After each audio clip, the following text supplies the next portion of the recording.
Dando eco. Só um momentinho, mas o professor Fernando já está na sala? Tô aqui já, eu tô aqui. Ah, sim, perdão. Eu tô ouvindo um som tipo como se fosse de água caindo. Tá chovendo, tá chovendo.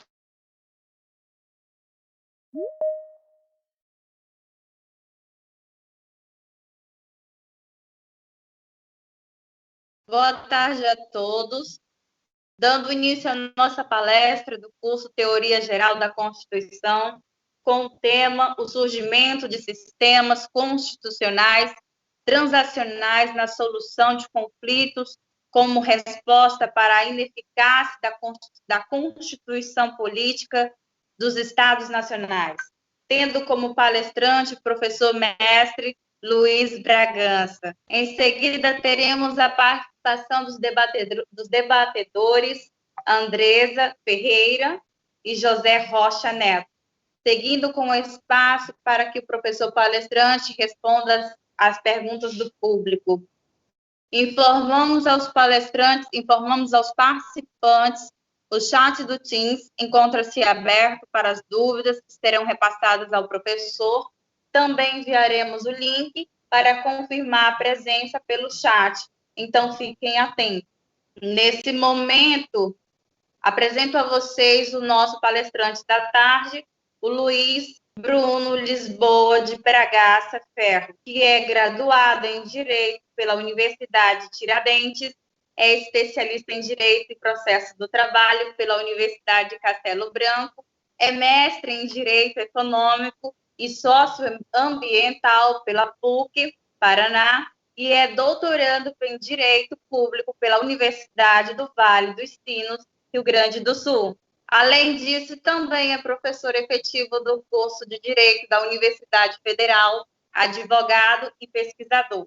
Neste momento, passo a palavra para o nosso palestrante da tarde. Professor. Olá, boa tarde. Estão me ouvindo? Tudo certinho aí. Vamos lá. Primeiro, eu quero agradecer ao professor Campelo, aos organizadores do evento, pelo convite. Estou fora de Boa Vista desde 2019 e venho trazer um pouquinho da nossa experiência junto à pesquisa no doutorado em Direito pela Unicinos, certo? Eu não sei se eu passo a palavra para você ou já posso continuar.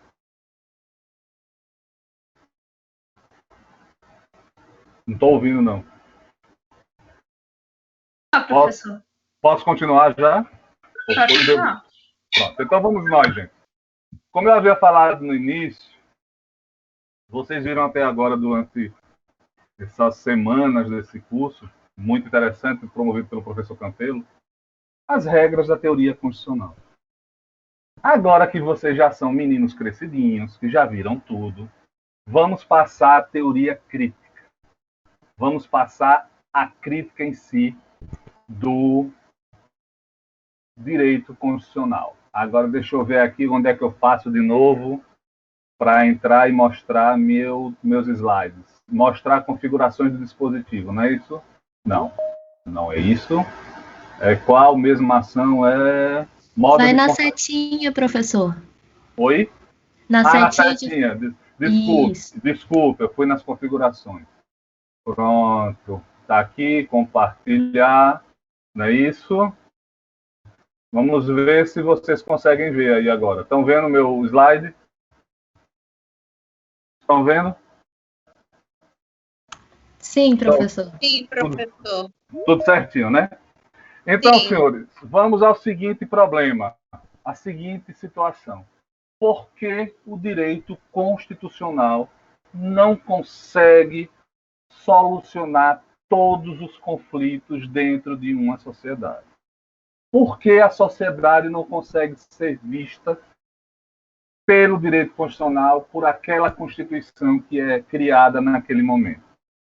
Então, nós partimos do seguinte problema e da seguinte situação hoje que vivemos. Vivemos em um mundo globalizado. E nesta situação aparece o surgimento de sistemas constitucionais transnacionais nas soluções de conflito como resposta para a ineficácia da constituição política dos Estados. Bem, no primeiro momento, a ineficácia das constituições políticas dos Estados nacionais frente à globalização dos sistemas espaciais. Vocês aprenderam até agora que a Constituição é a forma mais adequada entre ligar a política e o direito. Porque se vocês não sabem, saibam que a Constituição liga política e direito. E se cria a Constituição. Que ela tem um grande fator, que é a sua coercibilidade pela lei, pois ele tenta regular a atividade social de uma sociedade. Pois bem, vocês não viram ainda, mas um dia vão ver Capra, Friedrich Capra, certo? Sobre a teia da vida. A sociedade tem uma... O que é que ele diz, na verdade, Capra, sobre a teoria sistêmica? Ele diz que todos nós vivemos dentro do sistema, dentro de uma teia. E esse sistema, ele é mutante, ele não é permanente, ele é dinâmico, ele não é estático. E todas as peças, quando se mudam desse sistema, você gera uma complexidade. Então, essa concepção sistêmica da sociedade sofre pelo homem como gerador de complexidade. Cabe ao sistema social realocar o homem ao seu entorno e assim diminuir a complexidade.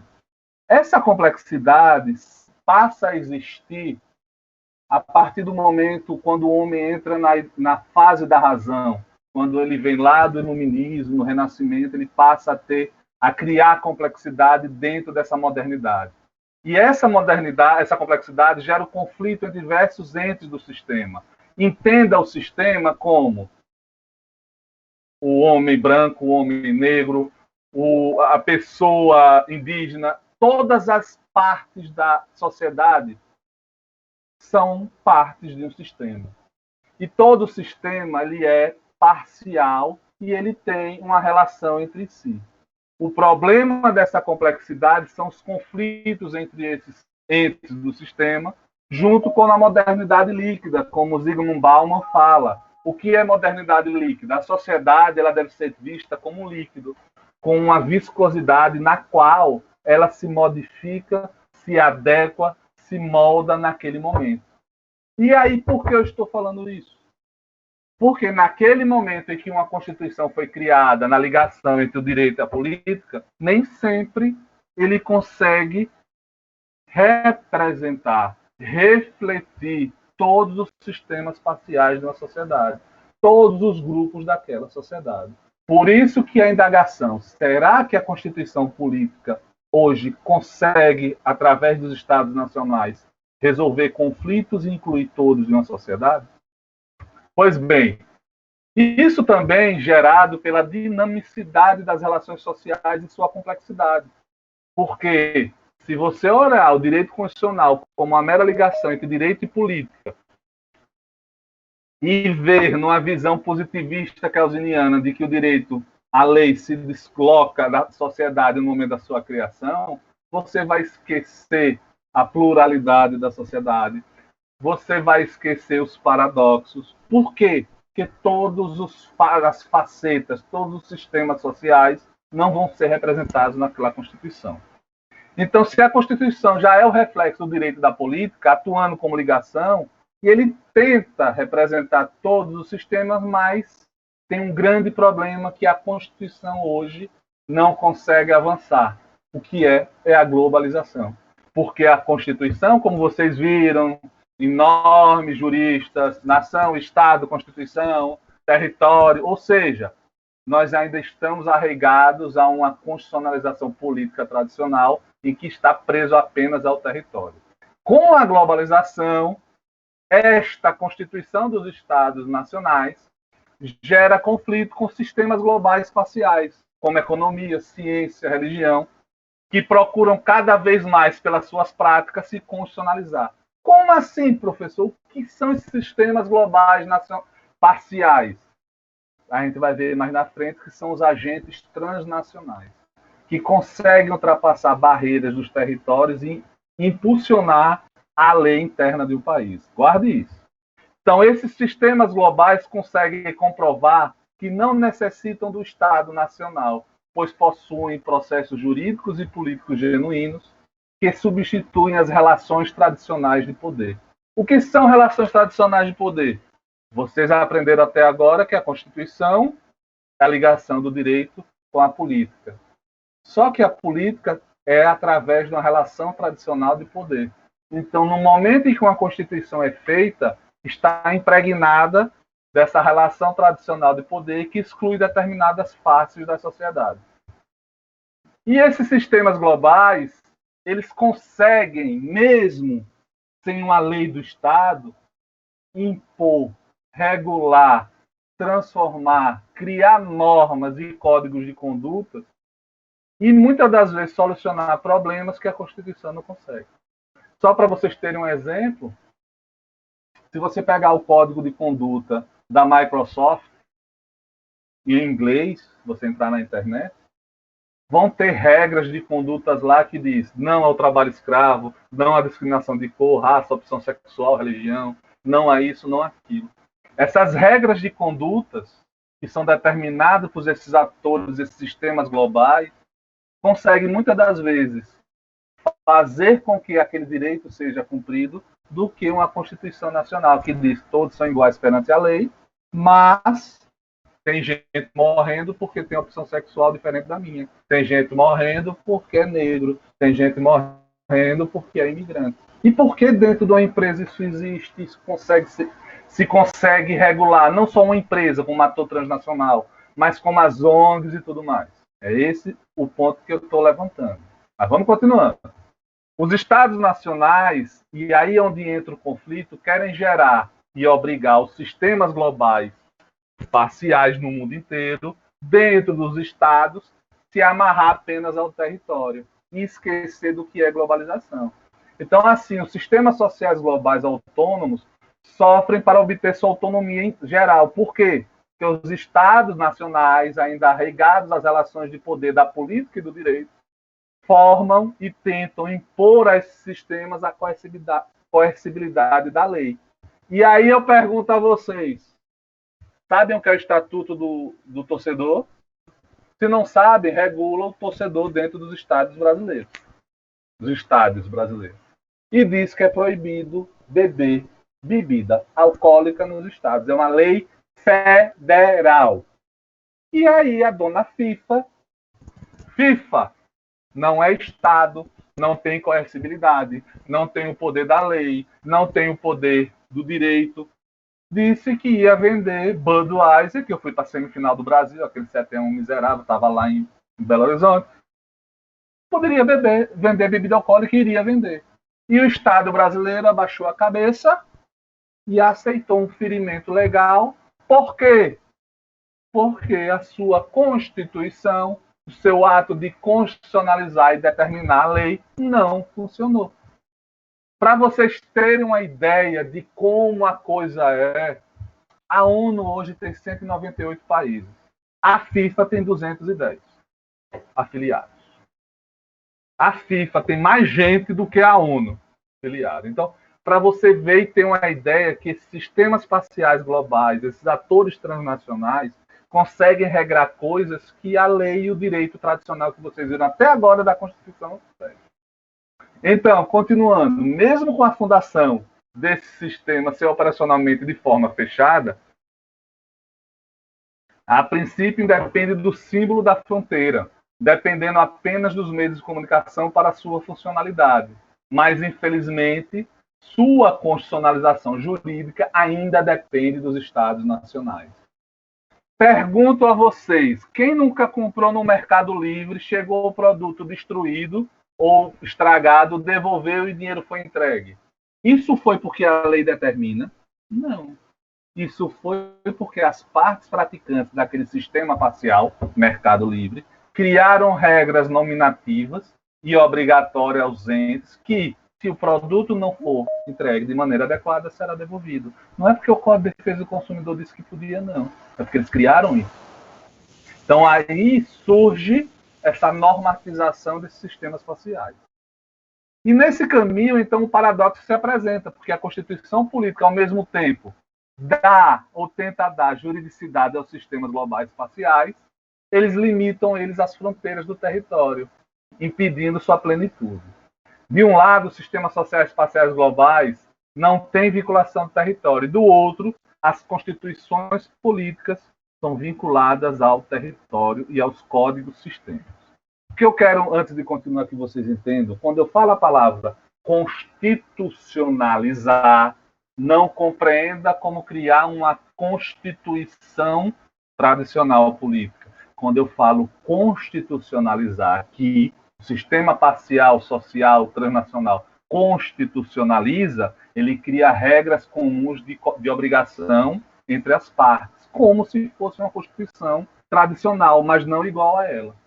Então, a autofundação desses sistemas parciais vai de encontro à constitucionalização deles pelo Estado Nacional. Por quê? Limita o território e esquece das relações globais e dinâmicas, já que o mundo agora tem esferas econômicas, sociais, culturais para além de fronteira. E o paradoxo continua, que os sistemas sociais se autorreproduzem em nível global, mas somente os Estados nacionais conseguem a constitucionalização desses sistemas de forma jurídica e política, mas amarrada ao território. Então, com isso, o direito passa a ser alopoético e deixa de lado o binário, direito e não direito. Porque no direito vocês aprendem o que é direito e o que não é direito.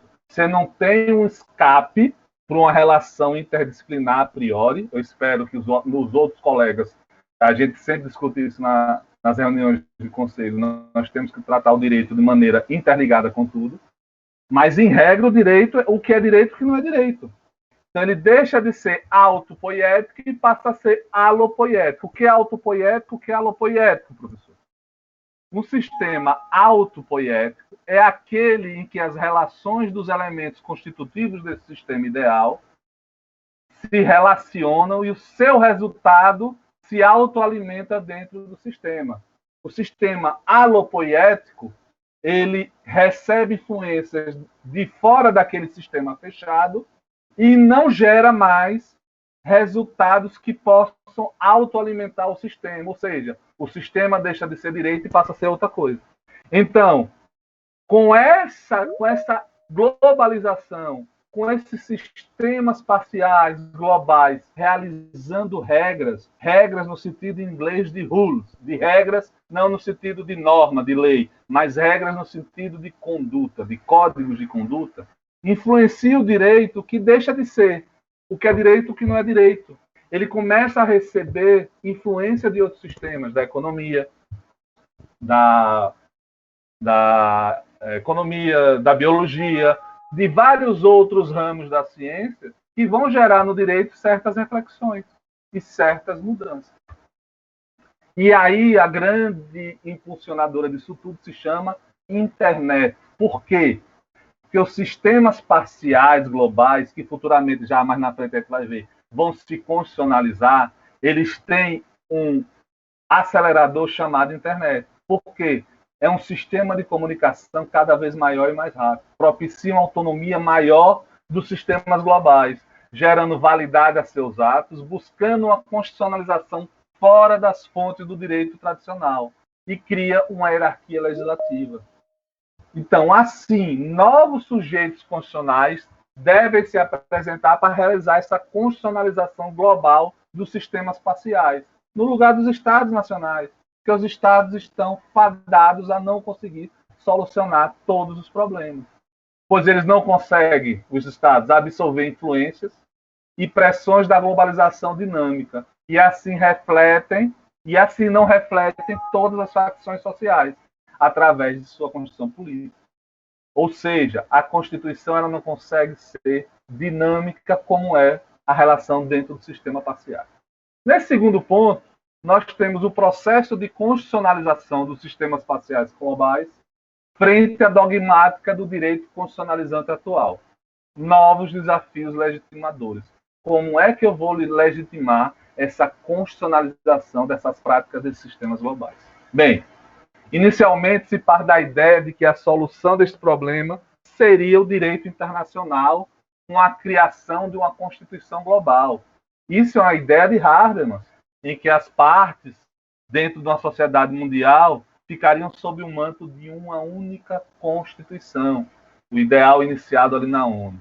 No entanto, este ideal se pauta em um direito internacional de estados e não de outros atores transnacionais, como empresas, ONGs e outros.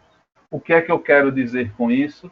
Que mesmo que o direito constitucional do Estado Nacional se valha do direito internacional tradicional de Estados para tentar constitucionalizar um sistema parcial global, ele não vai conseguir, porque, novamente, ele exclui esses sistemas globais parciais do processo de constitucionalização. Novamente, eles não conseguem refletir a realidade dinâmica social. Então, as regras inicialmente criadas pelos Estados nacionais seriam as hard law. O que são essas hard law? Como o professor Lenin Streck, no doutorado, sempre falava. A hard law é a lei difícil, é aquilo que o Estado, com a sua coercibilidade, imperatividade das normas, traria uma eficácia. Essas regras seriam de obrigação dos Estados. Criar as normas nas constituições, inicialmente, nos códigos, normas de eficácia plena, porque eu sou o Estado, eu posso dar uma coerção e uma punição. Não é bem assim. Como também, inicialmente, seriam criadas normas internas desses sistemas sociais, que teriam menor alcance, pois estariam regulando as relações daquele sistema, como se chama dentro da norma o soft law, a lei fácil, aquela lei tranquila, mais tranquila, que são chamados códigos de conduta. Só que, vocês já aprenderam, hard law, Estado, soft law, códigos de conduta, sistemas faciais. Só que, com a globalização, há um aumento frenético dos sistemas de comunicação. E esses códigos de conduta transpõem as barreiras territoriais, forçando a reconfiguração na forma do Estado Nacional de constitucionalizar as instituições sociais em seu território.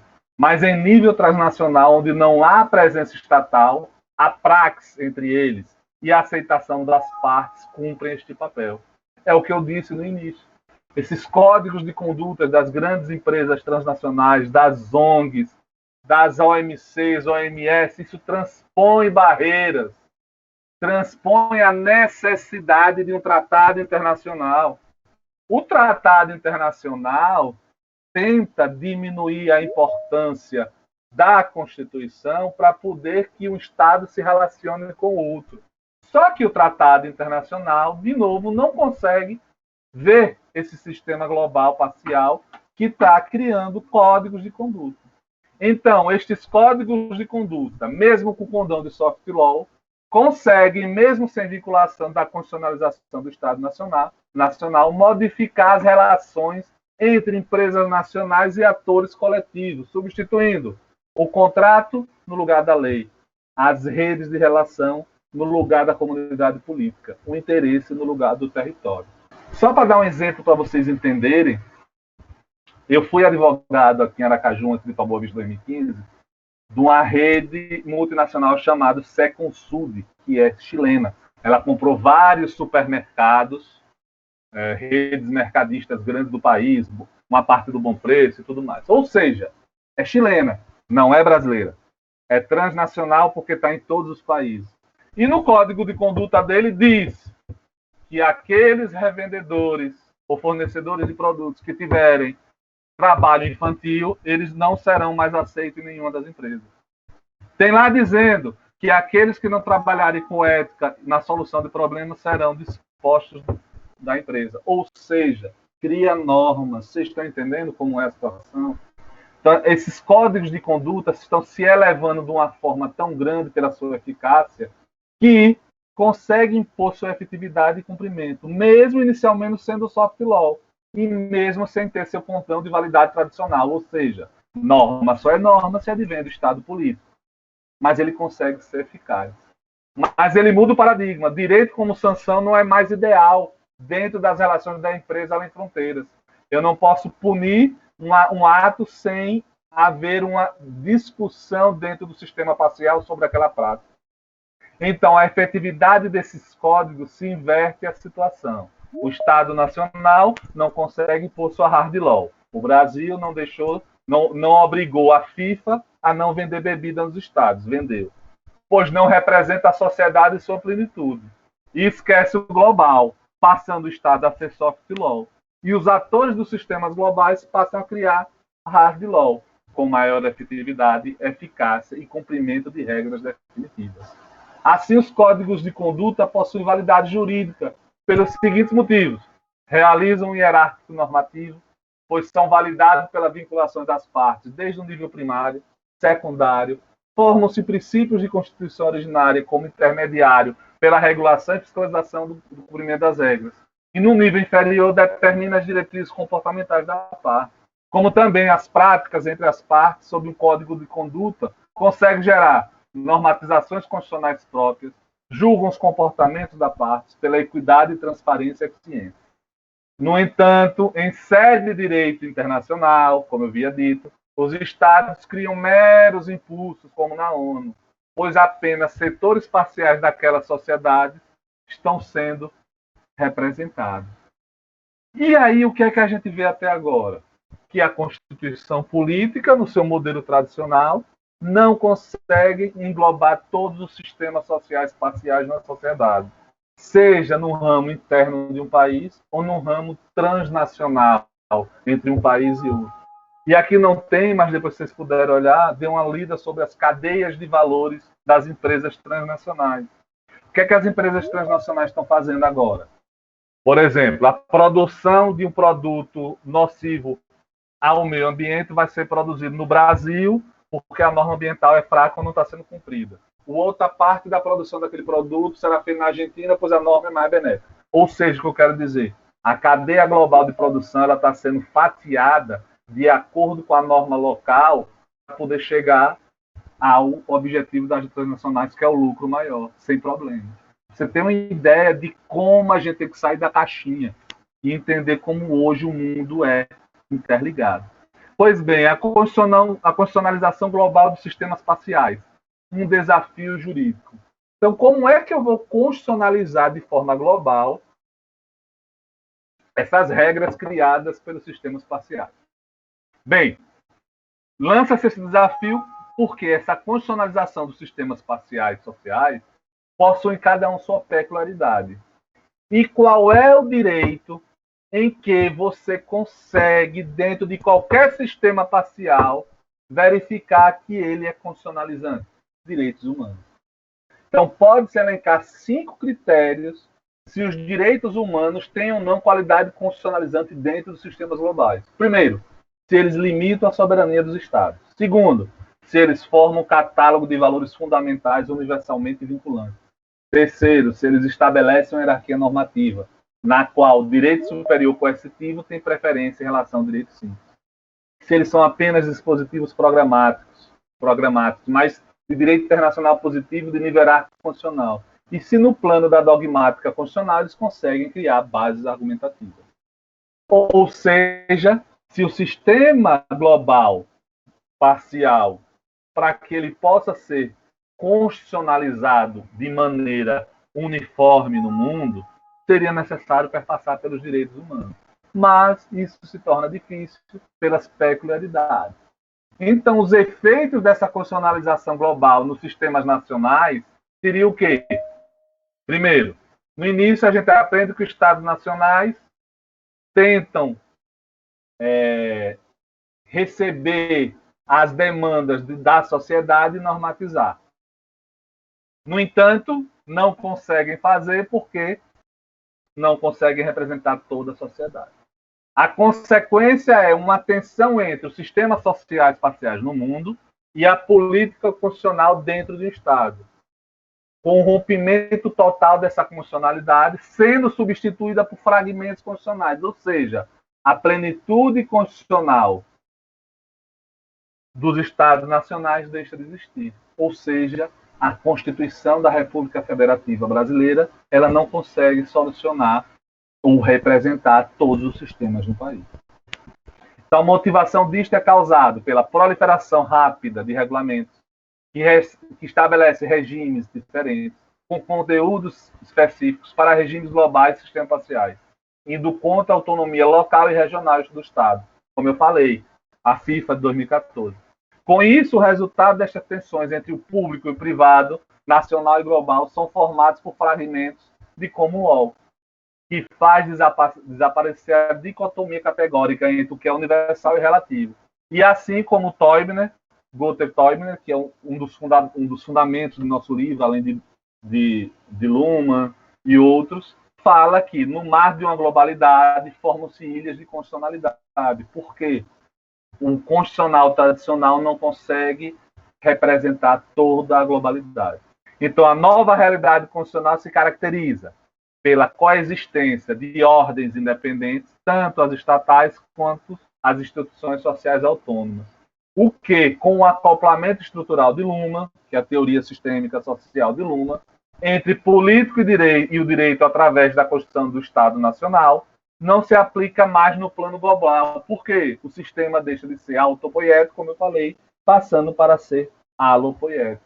Esse sistema social de Niklas Luhmann fala que o sistema ele é um maquinário das relações sociais entre as partes dessa sociedade, utilizando um meio que é a comunicação, para que possa receber, ou seja, acoplar elementos externos e gerar um novo resultado na forma autopoética. Quando ele pega um sistema externo que não gera um novo resultado e um resultado diferente daquilo que o sistema está acostumado, ou seja, o direito, quando pega na economia aquilo que é da economia e traz para o direito, não é direito. Então, o direito deixa de ser direito e passa a ser outra coisa menos direito. Então, quando o direito se apropria de outra situação que não é ele deixa de ser autopoético e passa a ser alopoético. Então, as qualidades desse novo direito constitucional social são consequência do afastamento da política estatal de constitucionalização do direito, com uma menor dependência do resultado do processo de poder político estatal. Ou seja, eu não tenho mais a dependência de poder de quem está mandando ou não, tendo maioria ou não na Câmara, no Senado, naquele momento da Constituição. Menor influência de políticas públicas, ideológicas e partidárias. Se é de esquerda, direita, de cima, de baixo, branco, amarelo, azul. Ou seja, a Constituição tradicional, o novo direito constitucional social, melhor dizendo, não recebe essa influência. Por quê? Com isso, ele gera uma maior capacidade de resposta às necessidades sociais, pois não há um direito imposto pelo Estado ou por quem está no poder. Em tese, no constitucionalismo realizado pela ligação do direito à política, deveria haver uma independência constitucional. Não há. Que não fosse influenciada pela corrupção. Mas não é o que acontece. O que é minimizado ou exterminado com o deslocamento do centro de interesse para dentro do sistema parcial. Ou seja, aquele que está no poder naquele momento irá manejar o direito ao seu bel prazer. Nos sistemas constitucionais transnacionais ou nos sistemas parciais globais, você tem uma ligação direta, você não passa por ninguém para poder gerar um direito constitucional. Bem, chegamos ao nosso último ponto, seria as organizações transnacionais e seus regimes constitucionais globais. Um novo constitucionalismo. Até agora, vocês viram o neoconstitucionalismo, depois de 45, o Estado sendo servidor ao povo, não o povo sendo servidor ao Estado. Mas ninguém discutiu até o presente momento se aquele direito constitucional representa certamente todos os sistemas sociais parciais daquela comunidade. Ou se aquele constitucionalismo nacional consegue receber ou não a práticas internacionais de sistemas e de atores transnacionais. Então, sistemas funcionais como economia, pesquisa científica e meios de comunicação produzem sua própria constitucionalização, mas que não produzem premissas decisórias específicas do sistema funcional, garantias fundamentais. Esses sistemas não possuem a capacidade de ação ou de organização, e com isso a Constituição, como já presenciado nas apurações neocorporativas. A constitucionalização global ocorre em outros locais, com processos sociais concretos, abaixo dos sistemas funcionais tradicionais dentro do direito constitucionais, com organizações formais e transações formalizadas, sem amarra das fronteiras dos Estados, desde que tenham o objetivo do alcance global, denominadas de organizações transnacionais.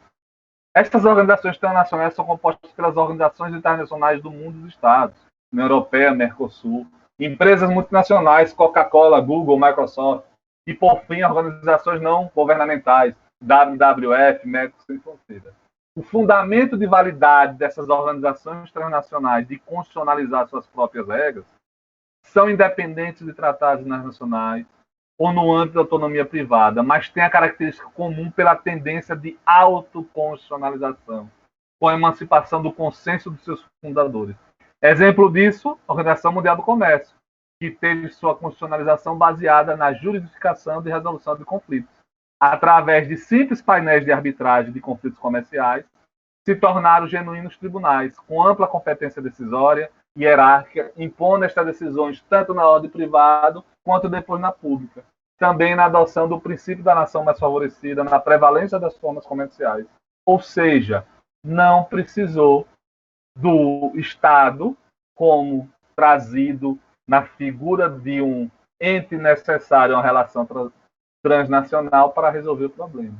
Então, passa a existir dentro da ordem privada o constitucionalismo corporativo dessas empresas, gerado pelos conflitos dessas empresas com organizações locais, com movimentos sociais, com organizações não governamentais e organizações internacionais, desaguando na criação de códigos de conduta, que se equivale a constituições empresariais nacionais. São estes códigos que se encontram os primórdios das constituições das empresas multinacionais, pois começam com comunidade autônoma e depois se autorregulam dentro do sistema de estados. De outra forma, as organizações mundiais pautadas em standards, lembrem de Dworkin, se vocês puderem ler Ronald Dworkin, o ouriço é perfeito, porque ele cria o sistema de standards, de princípios, contra o positivismo keynesiano. Com isso, criaram o ISO, selos de altas qualidades, normas constitucionais autônomas, ou seja, demonstra aqui nesse trabalho que o Estado não precisa ser presente com sua coercibilidade e com sua lei para que se tenha um sistema constitucional interno nas empresas, na sociedade. Mostra, então, a necessidade do rompimento da base constitucionalismo tradicional, que seria apenas a política, e com o direito se serve apenas da lei e não dos princípios, trazido como patamar de standards, que se mostra mais eficaz na representatividade de uma sociedade, seja na solução dos conflitos ou na constitucionalização das regras. Com isso, não se pode afirmar de maneira categórica que as organizações internacionais são os únicos e novos sujeitos jurídicos transnacionais. Podem existir outros entes que estão na periferia daquela sociedade. Desde o início, a possibilidade desses regimes de serem sujeitos constitucionais, como a ordem capaz de estabelecer uma Constituição, foi negada de maneira veemente pelos constitucionalistas amarrados ao Estado Nacional, por estarem ausentes várias características, como um demos como coletividade da Constituição, aquilo que eu falei antes da aula, nação, povo, Estado, a dialética de um poder constituído, a dinâmica da formação do poder e a vontade política, legitimação a partir do consenso democrático de todos os afetados, a infraestrutura do pluralismo político, superávit simbólico de um mito fundacional do Estado. Bem, no entanto, partindo da premissa da existência da qualidade desses sujeitos transnacionais, que possuem substratos constitucionais igual aos Estados nacionais, deve levar em consideração que a modificação desses substratos pela existência do desacoplamento entre Constituição e Estado, torna também as ordens transnacionais como capazes de se constitucionalizar, pois se desacoplam da Constituição política e permite que outros âmbitos parciais da sociedade civil global passem a ser sujeitos constitucionais. E, por fim, o desacoplamento entre constituições e processos de poder permitiria outras comunicações sociais como meio de mediação do poder político. Ou seja, gente, eu posso criar regras e normas pautadas na base do direito humano, em que esses códigos de condutas e esses agentes consigam ter maior eficácia do que o Estado. Quebrando assim o quê? Paradigma do conceito de Constituição, pela ideia de poder, de política e direito, mas já também através das ordens sociais e sistemas sociais. Por fim, somente a Constituição específica de cada sistema social pode determinar sua compatibilidade com a sociedade e outros ambientes. De igual forma, regimes transnacionais desenvolvem a sua reflexão quando de maneira simultânea recorre às normas jurídicas para auxiliar suas reflexões. Por fim, somente a constituição específica de cada sistema social pode determinar a sua compatibilidade com a sociedade e outros ambientes. E, de igual forma, os regimes transnacionais desenvolvem uma reflexão onde, de maneira simultânea, recorre às normas jurídicas para auxiliar suas reflexões, o que justifica sua condição de sujeito constitucional.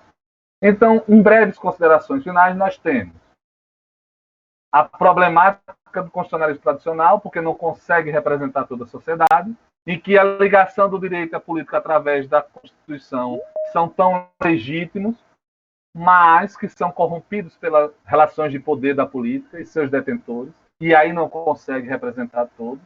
Os sistemas parciais começam a evolução de valores práticos que forçam a tensão com o constitucional tradicional, que se vê compelido a legislar de forma ilegítima, com remendos e costuras legais, ou seja, acontece um momento em que os códigos de conduta dos elementos transnacionais, dos sistemas parciais, são tão fortes que o legislador modifica a lei ou a Constituição sem haver um reflexo ou um processo legítimo.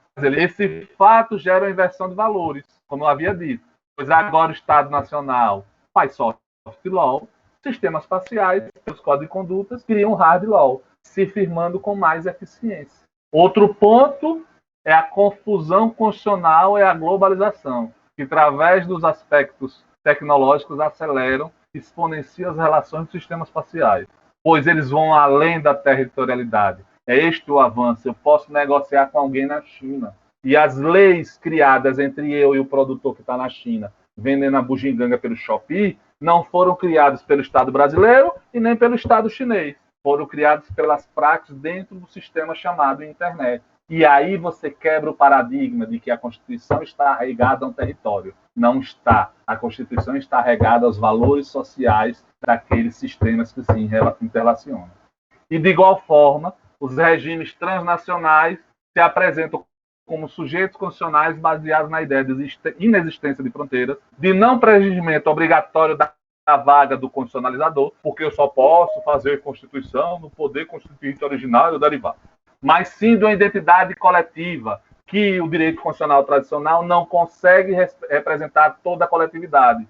E vai além da barreira de Estado e nação, porque a noção de soberania passa a ser global. E suas experiências na solução de conflito, regulação, autofundação e autorreferencial legitimam suas regras constitucionais a um papel mais relevante no mundo, pois refletem todas as formas de sistemas sociais existentes, e assim solucionando as problemáticas do constitucionalismo tradicional que a gente conhece, que é o que? A representatividade e a eficácia. Gente, muito obrigado. Desculpe se me alonguei, não sei se passei do horário. Tentei ser o mais breve possível. São 40 páginas dessa monografia que eu fiz e tentei trazer uma nova visão crítica sobre o direito constitucional. Muito obrigado. Professor, muito obrigado por esse momento enriquecedor. Agora, apresento a vocês os debatedores do evento, Andresa Ferreira e José Rocha Neto. Andresa é acadêmica do curso de Direito, através da Faculdade Catedral, inscrita no curso e assídua participante, e o José Rocha, que é acadêmico de Direito através também da Faculdade Catedral. Além disso, é um dos nossos organizadores do curso. É uma honra tê-los aqui. Nesse momento, passo a palavra para a primeira debatedora da tarde, a Andresa. Então, fique à vontade. Oi, boa tarde. Estão me ouvindo? Sim. Ai, boa tarde, professor. Boa tarde a todos vocês. Agradeço o convite da Policarpo, né, de participar dessa aula tão enriquecedora e dizer que é uma honra, né, estar nessa aula com o professor Luiz e debater também com o colega José, esqueci o nome dele. José Rocha. Tá. José, hoje a gente conversou um pouco pela manhã lemos algumas passagens do material que o professor disponibilizou, e eu achei muito interessante, porque eu li coisas e agora que eu não havia compreendido na íntegra, né, havia tirado uma visão minha bem leiga dos conteúdos, mas com a explicação do professor se abriu mais, se expandiu mais, comecei a entender melhor qual era a contextualização geral dessa transnacionalidade das constituições, essa questão das organizações multinacionais, internacionais, ONU, tudo, isso me interessa muito. Inclusive, eu tenho alguns cursos, né, voltados à questão da imigração, principalmente nessa situação de direitos humanos, especificamente falando de crianças e adolescentes, a qual a área que eu atuo, já atuei efetivamente e continuo sendo uma defensora dessa pauta. Então, essa transnacionalidade me fez entender outros, ter um ponto de vista diferente e, ao mesmo tempo, corrobora um pouco com o que eu já tinha concluído que fosse. Então, eu faço algumas perguntas, Juliana, faço algum debate com o José, como que a gente pode fazer essa dinâmica inicial? Nesse momento, você fica aberto dessa troca de ideia entre você e o José Rocha. Tá bom. Então, assim, como eu estava falando, a gente entendeu aqui nessa aula, eu entendi, né, que da Constituição tradicional, concordo super quando o professor fala, e é o que a gente está estudando, né, e refletindo em cima disso. A Constituição tradicional, ela realmente não consegue atender as diferentes esferas da sociedade como um todo, né, falando essa dinâmica dessas relações sociais, onde existem, parece que a gente vive, vocês já ouviram falar no Matrix, né? Certa vez o meu tio, que é formado em Direito, ele falou para mim, Andresa, assiste de novo o filme Matrix de uma forma diferente. Escolha a pílula vermelha ou azul, o que é que você quer?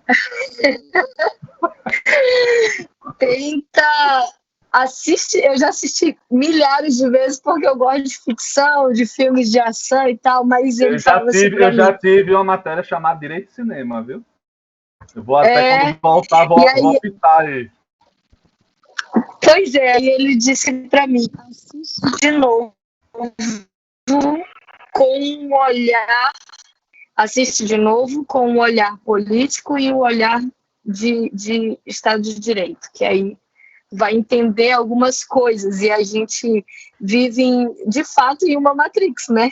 Porque a gente não consegue, a gente olha uma coisa, encontra uma solução aqui, logo em seguida vem outra sequência de problemas, e aí a gente vai sempre tentando se adaptar àquilo ali.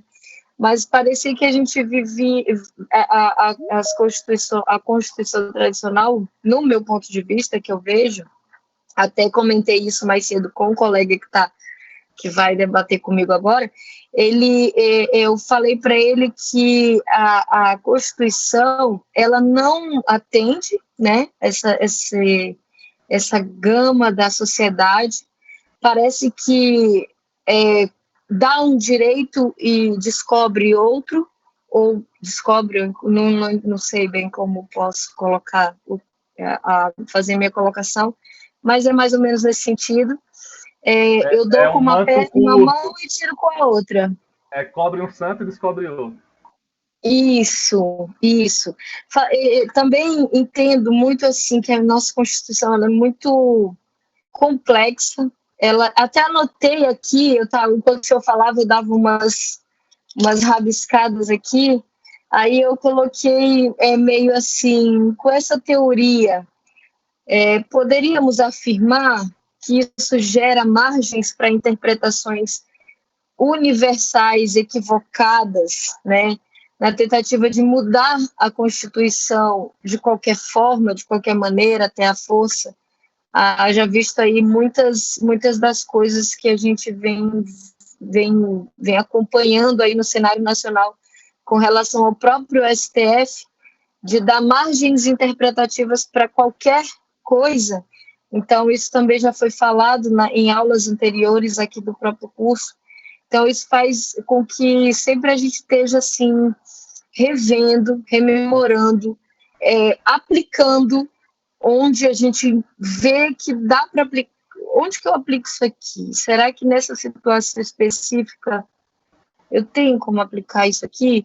O senhor falou muito bacana da questão da ONU, né, dos direitos humanos e tudo, e o senhor falando antes do início da aula com relação à questão da migração. Eu trabalhei na migração diretamente, né, como conselheira tutelar de Boa Vista, e eu vejo muitas coisas boas, mas eu sempre vi muitas coisas que também não deveriam acontecer ou que estavam sendo aplicadas de forma equivocada, e às vezes a gente colocava até em algum sentido, mas sempre querem dar um jeito de burlar a nossa soberania, as nossas leis, a nossa Constituição, para dar um jeito de fazer alguma coisa que as nossas leis, né, o nosso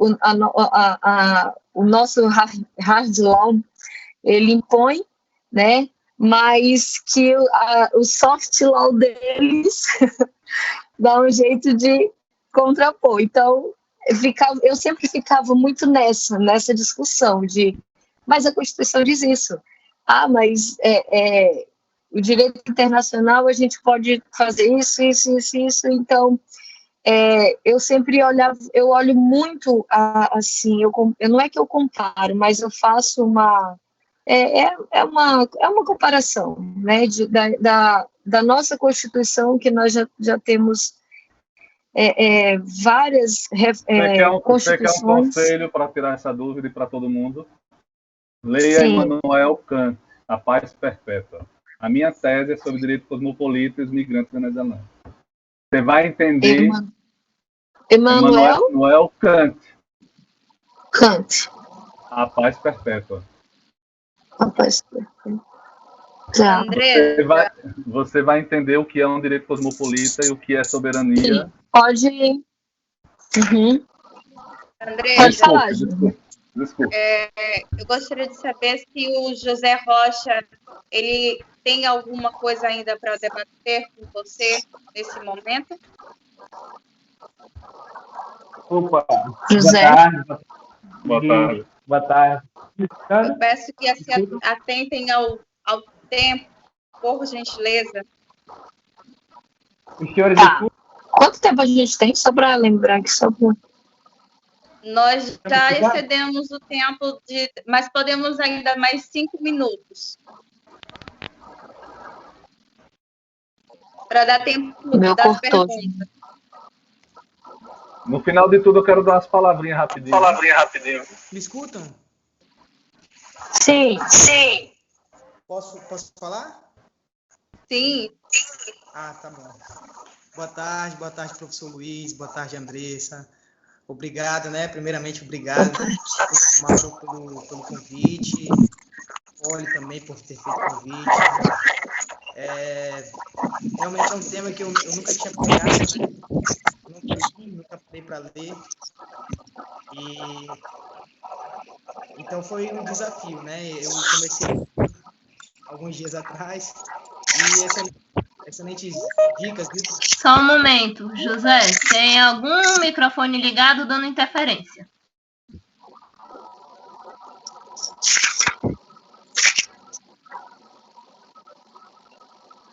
Andresa?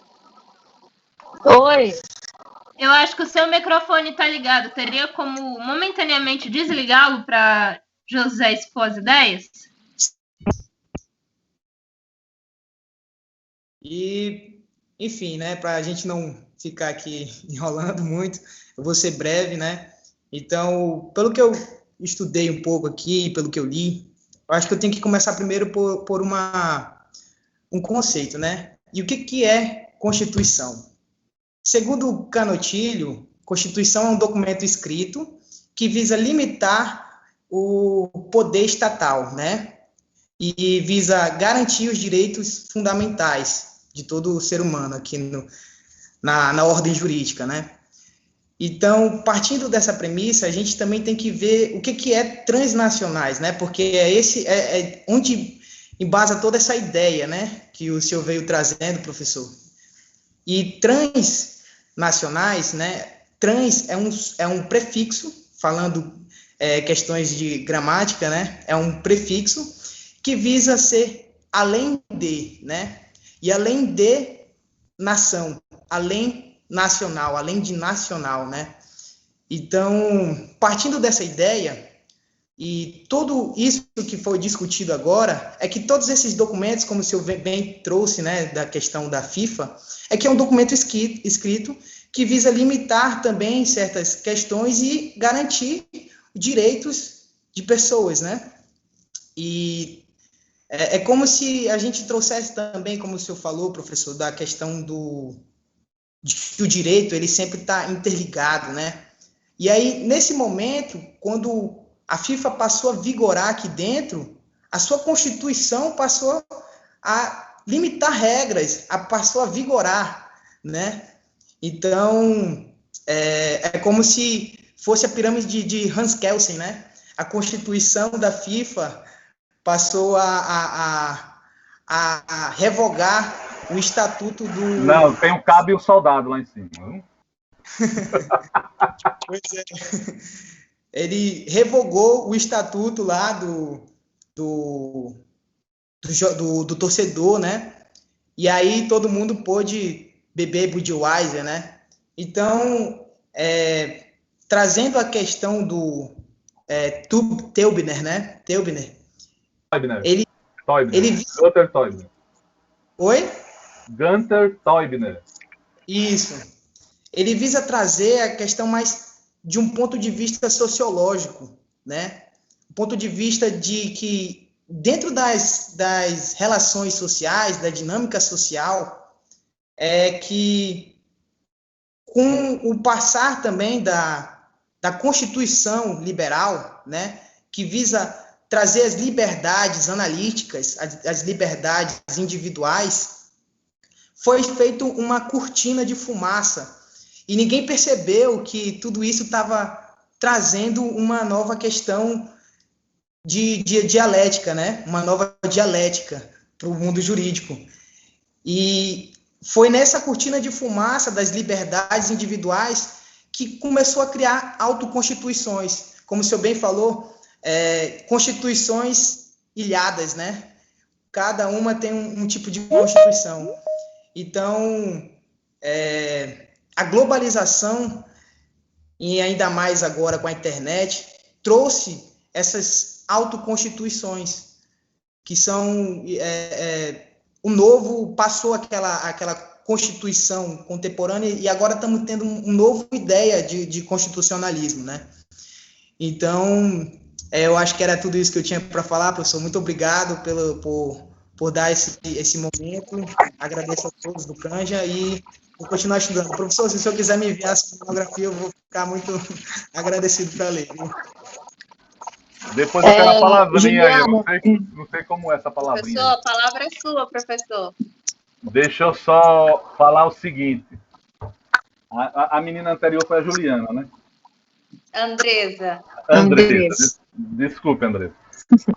Você calhou de ter azar ou sorte que a minha tese de doutorado é sobre as virtudes e defeitos da margem nacional de apreciação sobre o foco de um direito cosmopolita. Então, você pensar o mundo como soberania, não existe mais o Estado como nação. Você tem que pensar além disso. Porque se você arraigar a soberania, você não tem aceitação do princípio do não retorno, não refoulement, da não devolução, do apátria. Aquilo tudo que está na ONU é baseado em Kant, nesse livro que eu lhe disse. Se chama Paz Perpétua. Nasce ali a Federação dos Estados, onde não existem exércitos, onde não existem desonestidades entre os Estados, e que os Estados dão direito à hospitalidade, universalidade e uma cidadania universal. Mas você perguntou, margem de interpretações universais equivocadas. Você vai ter de um lado o universalismo, do outro lado o relativismo. São visões de direito. Sabe qual é a resposta disso? Universalismo de princípios, como fala Sheila Benhabib no livro dela. Que seria o quê? A base inicial de uns princípios de defesa de direitos humanos e a constituição de outros princípios em cima deles, sempre tendo como base esse universalismo de princípios. E com relação ao que o colega falou, ele está certo. O que a gente está mostrando aqui é a Constituição política responde à sociedade? Não.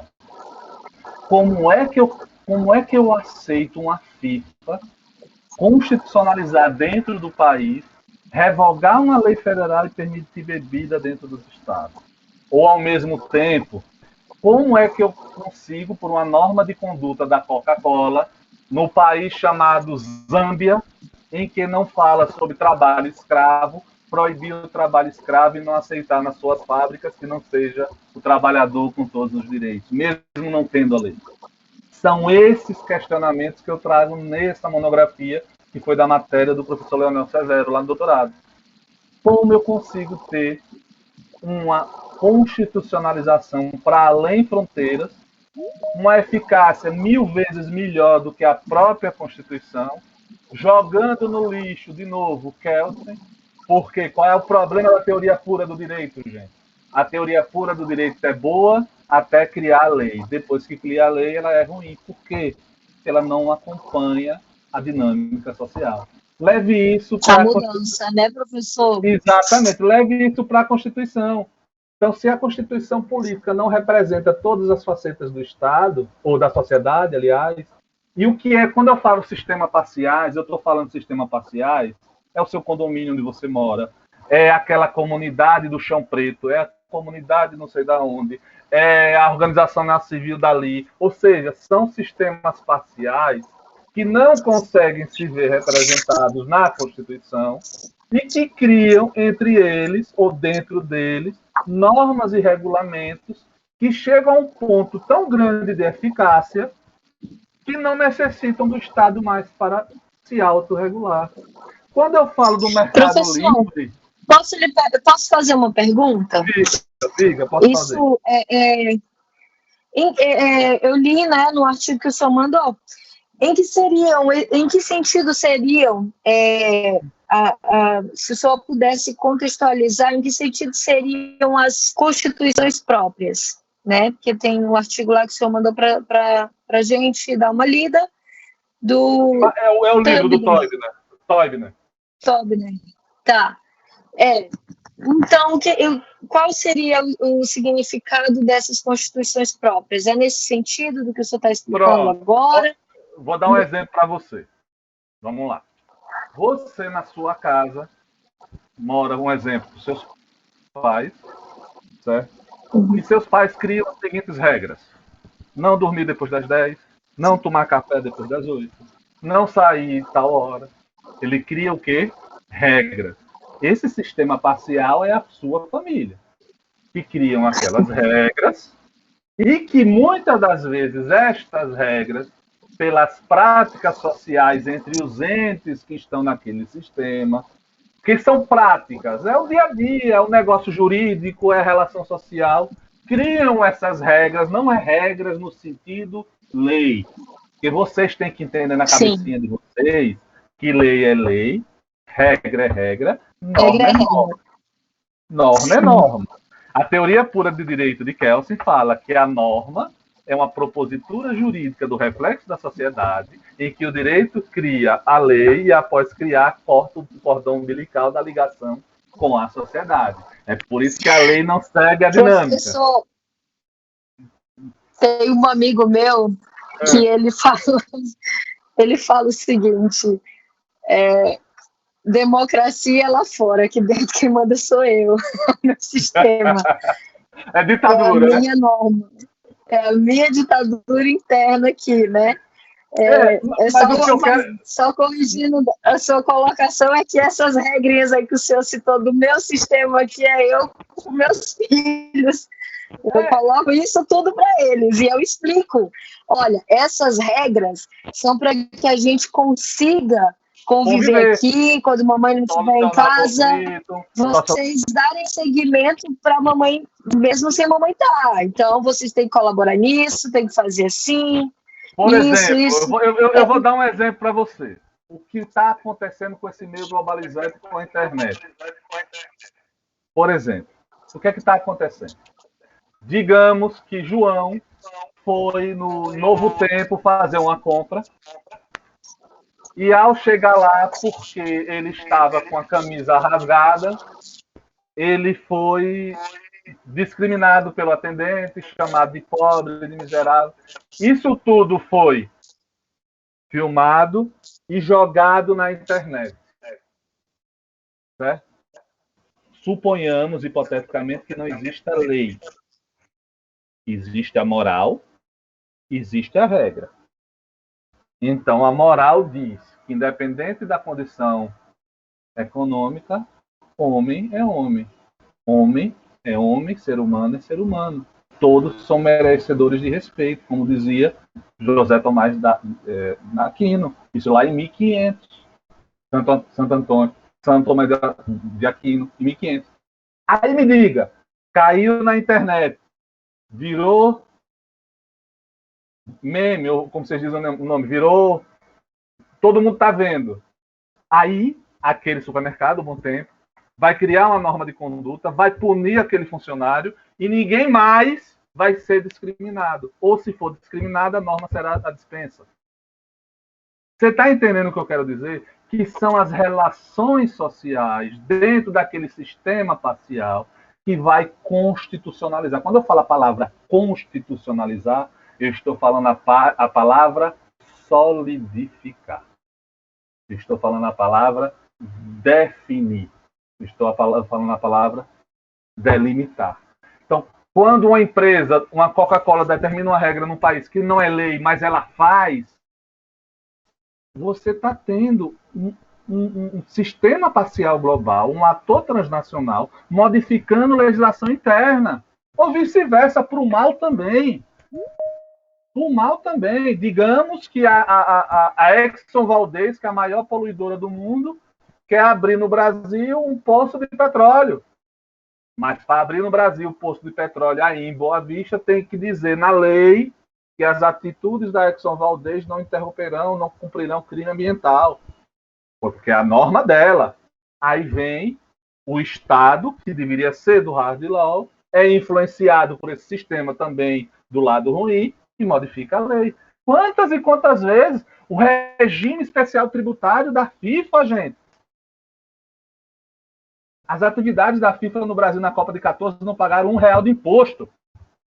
Não pagou ICMS, não pagou contribuição sobre o lucro líquido, não pagou nada.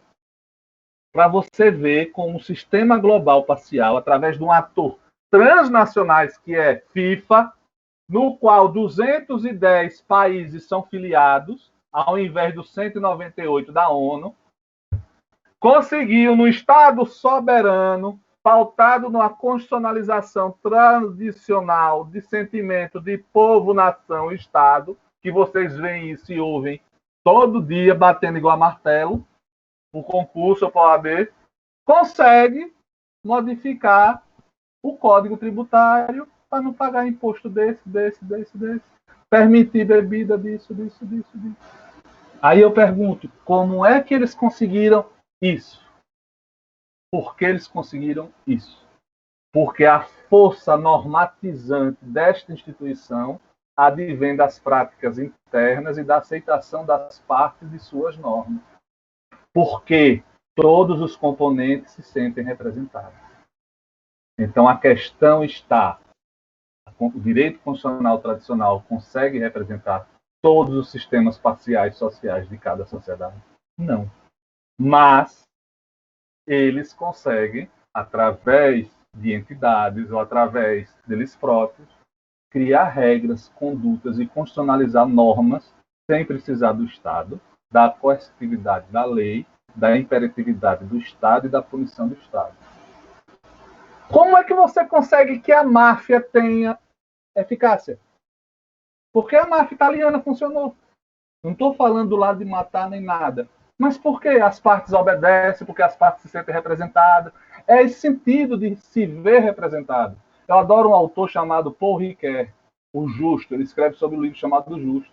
Só existe uma identidade narrativa aonde a identidade coletiva se compreende de si no outro. Então não adianta eu criar uma constituição, fazer uma constituição na época em que parte da sociedade foram excluídas. Porque o momento político era aquele. O problema do momento político são as relações de poder. As relações de poder fazem com que certas partes da sociedade não sejam representadas. As relações de poder modificam o direito aos interesses daquele momento, mas não da sociedade. Por que até hoje o artigo 225 da Constituição não diz? Só está lá dizendo que família é homem e mulher. Por que não diz que família é família? Por que não diz? Porque não existe representatividade. Não existe representatividade. Aí você busca no judiciário esta solução. E Kelsen, a saída dele contra o positivismo é o quê? Dizer que a jurisprudência é a adequação da lei.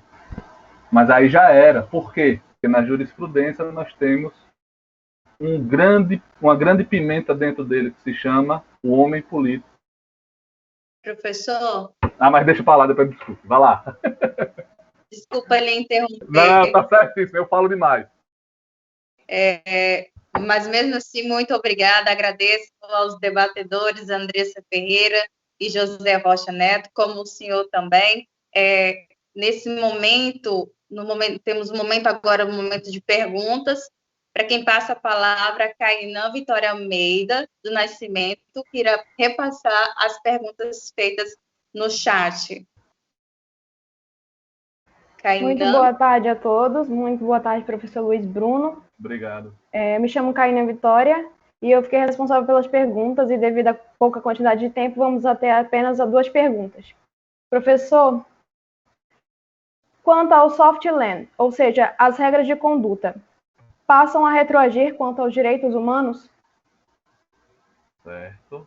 Deixa aqui. Soft law, retrocesso dos direitos humanos. Retroação dos direitos humanos. Certo. O que você tem que entender... Responda ou você quer falar outra pergunta? Posso responder? Fica melhor? Pode responder, por favor. Com licença, gente. Cainã, é que essa é a minha pergunta e eu acabei dividindo ela em várias mensagens. São 3 mensagens, mais uma pergunta só. Aí tem a continuação na segunda, perdão te atrapalhar. Tudo bem, então continuando de onde eu parei, vou ler novamente. Vai lá, por favor. Quanto ao soft land, ou seja, as regras de conduta, passam a retroagir quanto aos direitos humanos? Nos Estados Unidos, a Suprema Corte decidiu que os LGBTs não poderiam ser discriminados em seu ambiente de trabalho.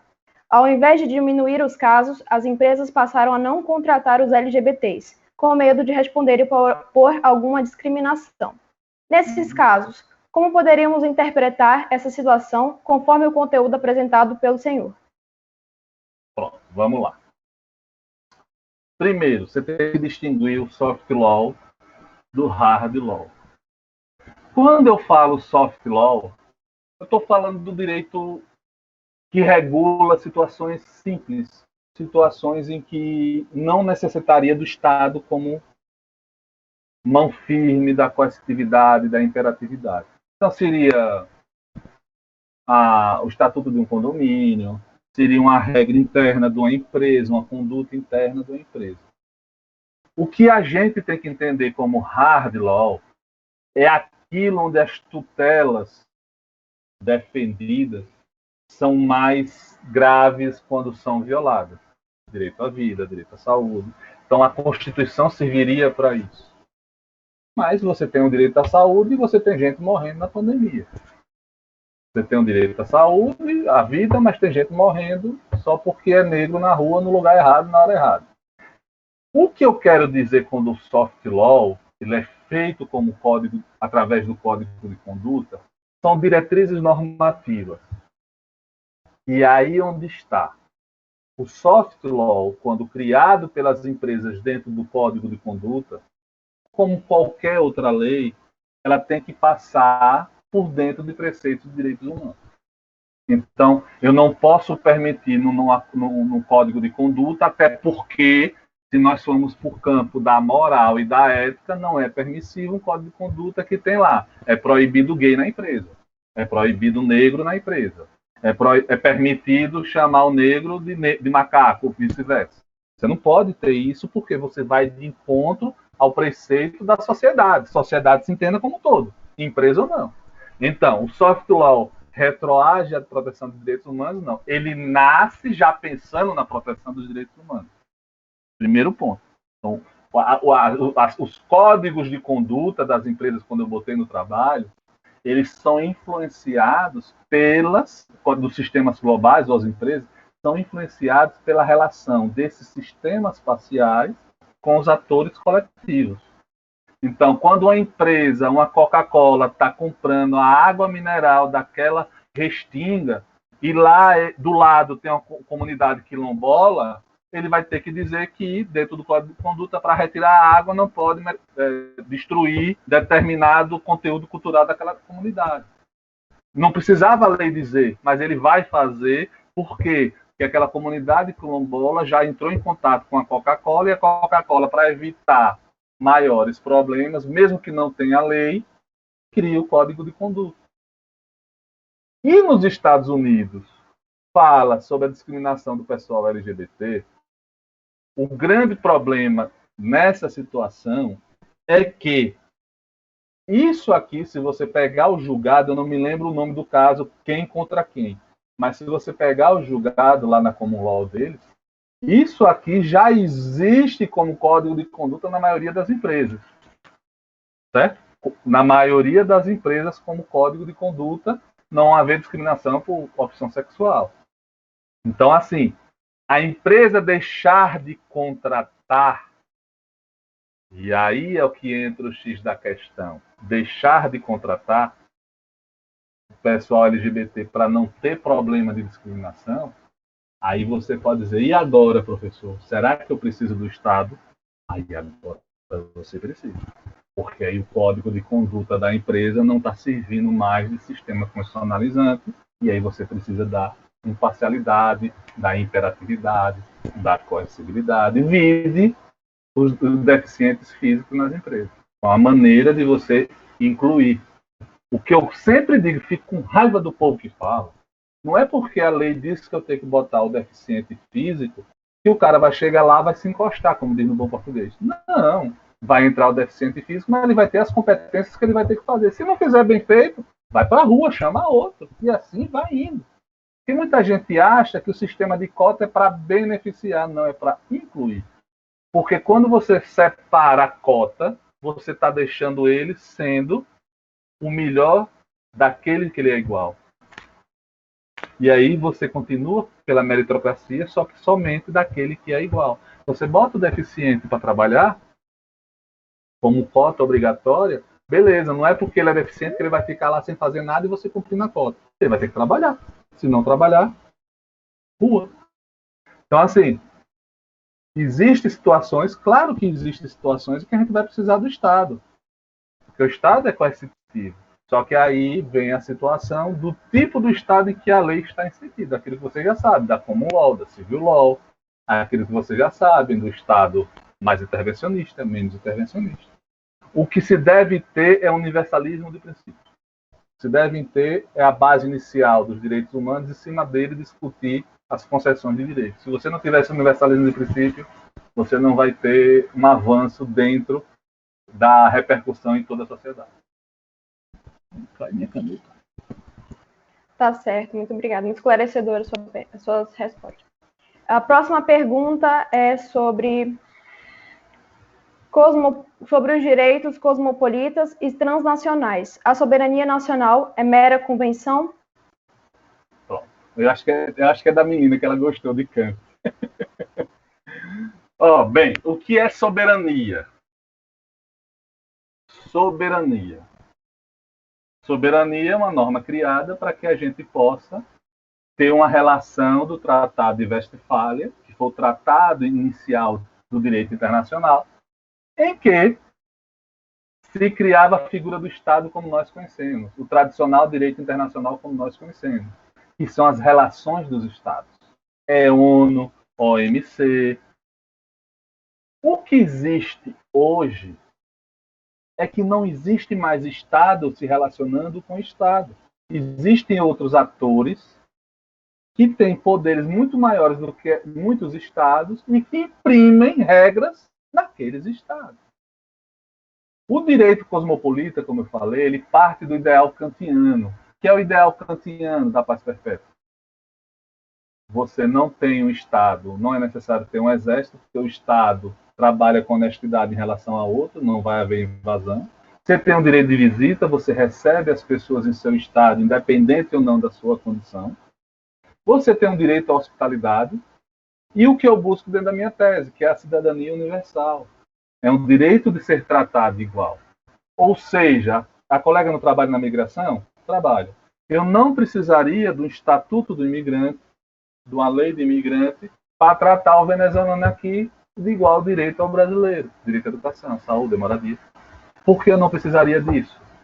Porque a gente estaria trabalhando no ideal cosmopolita do mundo. Qual é o ideal do cosmopolita do mundo? Que todo mundo pertence ao cosmo. E o que é o cosmo? É a esfericidade do mundo. Então não existiria a ideia de soberania, porque a ideia de soberania criada no Tratado de Westfália é a ideia de soberania para impor um Estado sobre outro.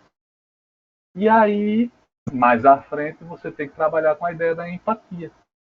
Se você não tem empatia, você não tem defesa de direitos humanos, seja com imigrantes, seja com brasileiros, você não tem defesa de nada. Porque hoje em dia você escolhe soberania solitária ou soberania solidária. Se você escolher soberania solitária, você vai se isolar do mundo, não vai negociar com ninguém. Por que eu estou falando negociar? Porque, infelizmente, a Lex Mercatória, a lei do mercado, trata seu iPad que está vindo da China com mais respeito do que o venezuelano que atravessou a fronteira, ou do que você que foi para os Estados Unidos. O iPad tem mais respeito e mais direito do que você. Então a gente tem que mudar essa visão. Não só a mercadoria, ou somente mercadoria, mas mudar a visão de que direito dado ao cidadão, ele é um cidadão universal. Então, são direitos de universalismo de princípios básicos no mundo, nem relativista, nem universalista. Nem aceitar na África que tira os clítoris da mulher, porque a mulher não pode ter clítoris em determinado país. É relativismo. Não, isso não é relativismo. Isso é ferimento a direitos humanos. Ou aceitar determinadas situações porque é comum a todos. Então, você tem que ter uma base principal para em cima a gente se plantar e crescer dentro da definição de direito. É nesse sentido. Alô? Tá aí? Tá tudo certo, professor. E agora, para finalizar, uma última pergunta sendo enviada pelo WhatsApp. Professor, quais os impactos da autoconstituições de um Estado totalitário? Um Estado totalitário. Bem, primeiro você tem que trabalhar com a ideia do que é um Estado totalitário, do que é um Estado ditador, do que é um Estado democrático. Primeiro de tudo, a gente falou disso tudo, mas pode ter certeza, está no pano de fundo democracia. Quando eu falo democracia aí, numa constitucionalização dos sistemas faciais, eu estou falando inclusive da aceitação daquela norma através de votação ou de quem pertence àquele sistema. Certo? Muita gente confunde totalitarismo, ditadura. Qual é a diferença? Totalitarismo, eu ascendo ao poder democraticamente e ao estar no poder, eu modifico a regra do jogo ou maqueio para dizer que existe democracia e me perpetuar no poder. Vide Venezuela. Venezuela é isso. O Chávez entrou o primeiro mandato, segundo mandato dele, via democracia. O restante foi tudo manipulado para se manter no poder. É um Estado totalitário. O Estado ditador é aquele que não passa pelo viés democrático e tira do poder quem estava, que foi a ditadura militar no Brasil. Não foram eleitos militares e tomaram o poder. Isso é o ditador. Então, o Estado totalitário, ele não consegue se autoconstitucionalizar porque ele não tem democracia, porque os sistemas parciais da sociedade não são todos ouvidos, ou somente um, aquele que está no poder. Então, eu não posso dizer que tem uma autoconstitucionalização dentro do sistema totalitário ou ditatorial.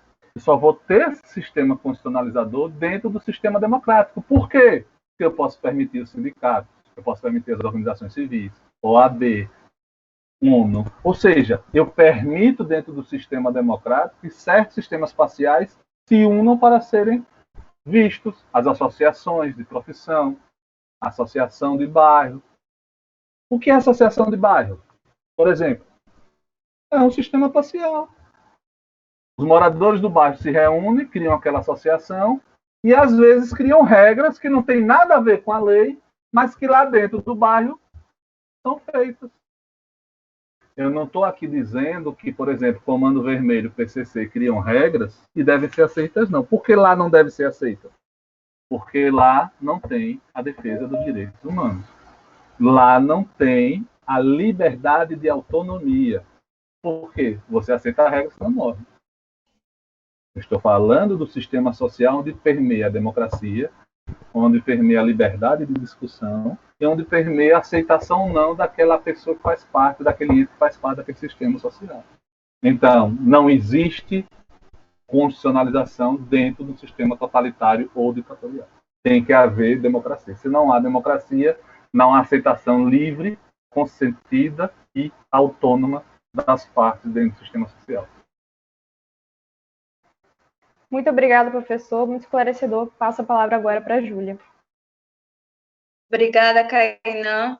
Obrigada, professor, pelo momento esclarecedor. Nesse momento, já encerrando nossa palestra, informo aos participantes que as demais dúvidas serão respondidas através do e-mail do professor Luiz bragança@ufrr.br. Bragança sem cedilha. Exatamente, sem só C, né? Sem Braganca. Por fim, primeiramente, agradecemos a presença do professor Luiz Bragança, que aceitou o nosso convite e que, com muito carinho, preparou essa palestra para nós. Agradeço aos debatedores por essa conversação muito proveitosa. Agradeço a atenção de todos os inscritos e também daqueles que nos acompanharam pelo YouTube. Agradeço aos nossos organizadores do projeto de extensão Salinha 201D e também ao nosso coordenador, professor Mauro Campelo, para quem eu passo a palavra agora. Professor Campelo. Boa tarde a todos, boa tarde, meu amigo, colega, professor Luiz Bruno, né? Você tá no Rio Grande do Sul aí ou não? Tá aí na... Estou em Aracaju, meu filho. Você tá em Aracaju. No mínimo, você deve estar aí naquele seu apartamento de frente aí para olhar o mar, comendo aquele caranguejo. Eu só estou imaginando essa... Já tá no caldeirão. Olha aí, eu sabia. Com vinagrete.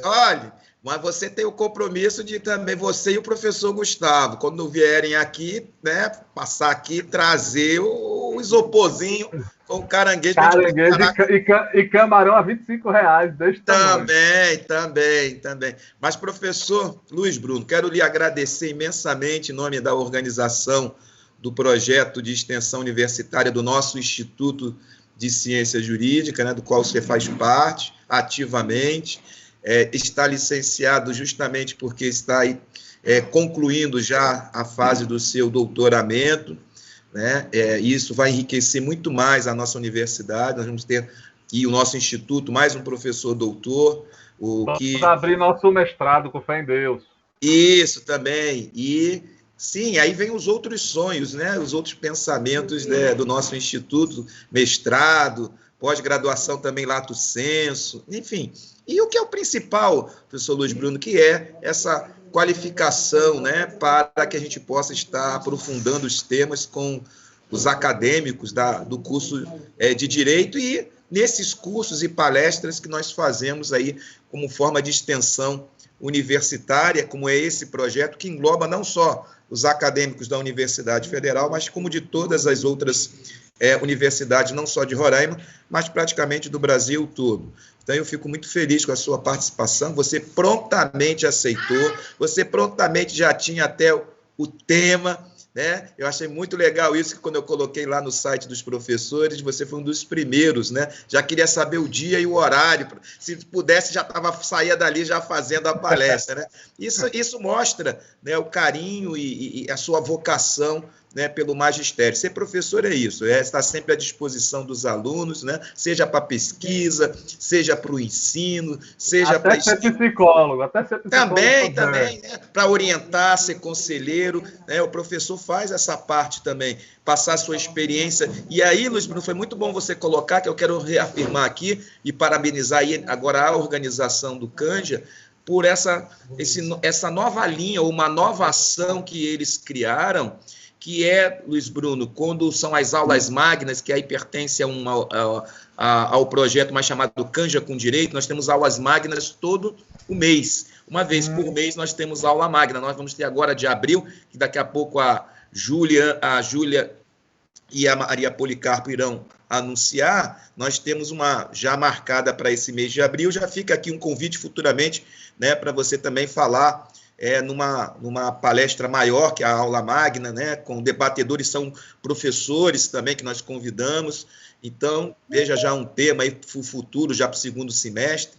A professora Gisele Leite, que está aqui da Fundação Getúlio Vargas assistindo, ela está sempre presente com os alunos, criou um vínculo aqui com o Canja com Direito, com a salinha 201. O professor Fernando Xavier também, que já está aqui presente na sua primeira participação para a palestra seguinte, também está assistindo, né? E dentre outros colegas, a professora Tatiana também da Faculdade Catedral de Constitucional está aqui presente. Enfim, nós temos aqui também não só alunos, mas também professores, operadores do direito, pessoas que se dedicam realmente a estudar, a pesquisar e querer também conhecer um pouco mais do direito e passar justamente para os acadêmicos nessa modalidade. Mas eles criaram, então, dizia eu aqui, uma livezinha que faz uma entrevista justamente sobre o que você falou. Não sobre o tema vai ser na aula magna, mas da vida do professor, né? Ele contar um pouco da história, por que ele escolheu o direito, como foi a faculdade dele, onde é que ele estudou, por que ele quis ser professor, ou ser professor e também ter uma outra atividade como operador do direito, enfim. E aqueles que não são professores, mas que são operadores no sentido de promotor, juiz, também explicar por que quis ser o promotor, qual é o papel do promotor, e são eles mesmos que entrevistam, eles mesmos que debatem com o convidado. Enfim, eu gostei muito, e a professora, essa que vai fazer a palestra, a aula magna, semana que vem, foi justamente a que inaugurou, foi a primeira entrevistada. E como você está cursando o seu doutoramento, e nós sabemos que nesse momento existe também o seu contato com professores, você pode, em nome do Canja, do nosso projeto de extensão universitária, convidá-los e sugerir aqui para o Canja, né? Olha, você falou aí, por exemplo, o professor Lênio Streck, que coordena, né, aí na Unicinos, né? Você está na Unicinos. Então, me parece que o professor Lênio tem uma participação efetiva, né? E matéria obrigatória de linha mestra, uma das linhas mestras dele. Então, para ele falar para o mundo jurídico de Roraima, que tem toda aqui a abrangência dentro da Amazônia, nós temos aqui a Universidade Federal do Amazonas, a UFAM, a UEA, a Newton Lins, então, fora já também alcançando o Pará, a Universidade do Pará.